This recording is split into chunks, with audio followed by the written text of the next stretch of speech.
Hello everyone, welcome to MSFT webcast. In this video, we are going to see the steps on how to create an Autopilot test device group using Microsoft Intune.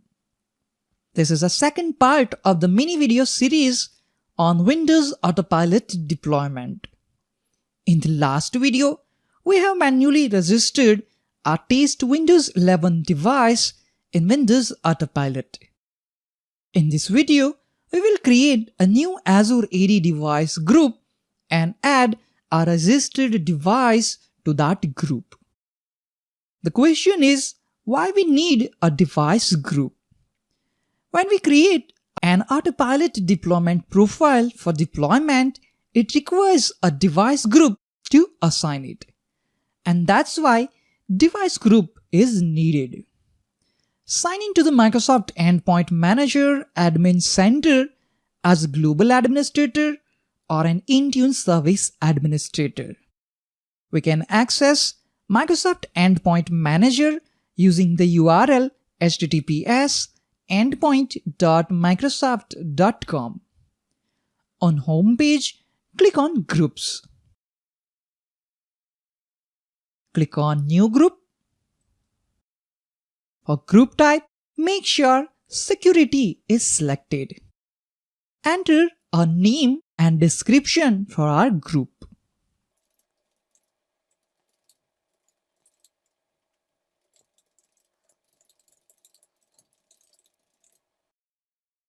Here I have given group name Autopilot Test Devices.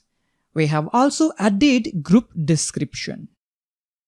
We can create group with dynamic group membership, but in this video, we will go with assign membership type. I'll create another short video on how to create a dynamic device group that includes all of our Autopilot devices. Select the link under Members to add Autopilot devices to the group. Autopilot devices that aren't yet enrolled are devices where the name equals the serial number of the device. Since we don't have serial number for our VM, it will display a device with 0. Select the device. Click on Select. One member is selected for our security group.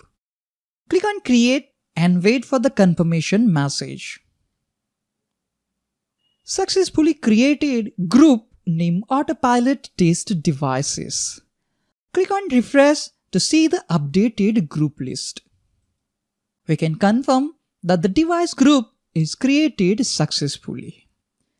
After we have created a device group, we can configure and apply a Windows Autopilot deployment profile to each device in the group.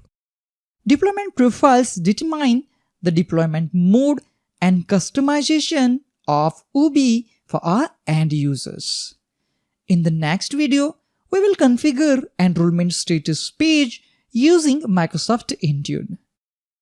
That's all for this video on how to create an Autopilot device group using Microsoft Intune. Thank you all for watching this video. Have a nice day.